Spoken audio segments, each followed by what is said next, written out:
KCET ವಿದ್ಯಾರ್ಥಿಗಳ ರಿಸಲ್ಟನ್ನು ನಿನ್ನೆ ಅನೌನ್ಸ್ ಮಾಡಿದ್ರು KA ಕಡೆಯಿಂದ. ರಿಸಲ್ಟ್ ಅನೌನ್ಸ್ ಆದ ನೆಕ್ಸ್ಟ್ ನಿಮಗೆ ಒಂದು ಅಫಿಷಿಯಲ್ ಆಗಿನೇ ಒಂದು ನೋಟಿಫಿಕೇಶನ್ ಮೂಲಕ ಅಪ್ಡೇಟನ್ನು ತಿಳಿಸಲಾಗಿದೆ. ಬಟ್ ಸರ್ವರ್ ಇಶ್ಯೂಸಿಂದ ಆ ಒಂದು ಅಪ್ಡೇಟ್ ಇನ್ನೂ ಸಹ ಓಪನ್ ಆಗ್ತಿಲ್ಲ. ಹಾಗಿದ್ರೆ ಬನ್ನಿ ಇದರ ಬಗ್ಗೆ ಇನ್ಫಾರ್ಮೇಷನನ್ನು ಈ ವಿಡಿಯೋದಲ್ಲಿ ತಿಳ್ಕೊತಾ ಹೋಗೋಣ. ವಿಡಿಯೋವನ್ನು ಸ್ಟಾರ್ಟ್ ಮಾಡ್ತೀನಿ. ಅದಕ್ಕಿಂತ ಮೊದಲು ನೀವಿನ್ನೂ ನಮ್ಮ ಚಾನಲ್ಗೆ ಸಬ್ಸ್ಕ್ರೈಬ್ ಮಾಡದೇ ಇದ್ರೆ ಈ ಕೂಡಲೇ ಚಾನಲ್ಗೆ ಸಬ್ಸ್ಕ್ರೈಬ್ ಮಾಡ್ಕೊಳ್ಳಿ ಮತ್ತು ಲೈಕ್ ಮಾಡಿ.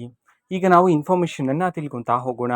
ಹೌದು, CET ವಿದ್ಯಾರ್ಥಿಗಳೆಲ್ಲ ನೀವು ರಿಸಲ್ಟನ್ನು ಚೆಕ್ ಮಾಡಿದ್ರ ನಿನ್ನೆ, ಆ್ಯಂಡ್ ನಿನ್ನೆನೇ ಅಪ್ಡೇಟನ್ನು ತಿಳಿಸಿರ್ತಕ್ಕಂಥದ್ದು. ಆದರೆ ಇದುವರೆಗೂ ಸಹ ಸರ್ವರ್ ಇಶ್ಯೂಸಿಂದ ಆ ಒಂದು ಅಪ್ಡೇಟಲ್ಲಿರ್ತಕ್ಕಂತಹ ನೋಟಿಫಿಕೇಷನ್ನು ಇನ್ನೂ ಸಹ ಓಪನ್ ಆಗ್ತಿಲ್ಲ.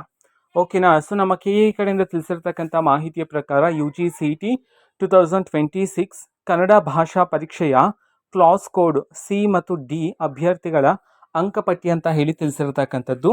ಓಕೆನಾ. ಇದಕ್ಕೆ ಸಂಬಂಧಪಟ್ಟಂತೆ ನೋಟಿಫಿಕೇಶನ್ ಮಾಹಿತಿ ಇರುತ್ತೆ, ಬಟ್ ಆ ಒಂದು ನೋಟಿಫಿಕೇಶನ್ ಸರ್ವರ್ಸ್ ಇಶ್ಯೂಸಿಂದ ನಿನ್ನೆಯಿಂದ ಓಪನ್ ಆಗ್ತಿಲ್ಲ.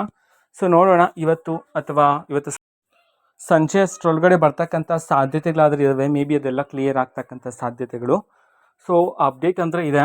ಓಕೆನಾ. ಸೊ ಅದು ನೋಟಿಫಿಕೇಷನಲ್ಲಿ ನೀವು ಚೆಕ್ ಮಾಡ್ಕೊಳ್ಳಿ. ಓಕೆನಾ. ಓಪನ್ ಆದ ನಂತರ KA 2026 ಇರುತ್ತಲ್ಲ, ಆ ಒಂದು ಟ್ಯಾಬ್ಗೆ ಹೋಗಿ. ಸೊ ಅಲ್ಲಿ ಮಾಹಿತಿ ಆ್ಯಂಡ್ ಅಧಿಸೂಚನೆ ಎರಡು ಟ್ಯಾಬಲ್ಲಿದೆ. ಎರಡು ಟ್ಯಾಬಲ್ಲೂ ಸೇಮ್ ಮಾಹಿತಿಯನ್ನು KA ಕಡೆಯಿಂದ ತಿಳಿಸಿರ್ತಕ್ಕಂಥದ್ದು. ಬಟ್ ಎರಡರಲ್ಲೂ ಸಹ ಇದೀಗ ಓಪನ್ ಆಗ್ತಿಲ್ಲ ಸರ್ವರ್ ಇಶ್ಯೂಸಿಂದ. ಓಕೆನಾ. ಸೊ ನೋಡೋಣ, ಓಪನ್ ಆದಮೇಲೆ ಬೇಕಿದ್ರೆ ನಾನು ತಿಳಿಸ್ತೀನಿ ನಿಮಗೆ, ಅಥವಾ ನೀವು ಸಹ ಚೆಕ್ ಮಾಡ್ಕೋಬೋದು. ಓಕೆನಾ, ಅಪ್ಡೇಟಲ್ಲಿ.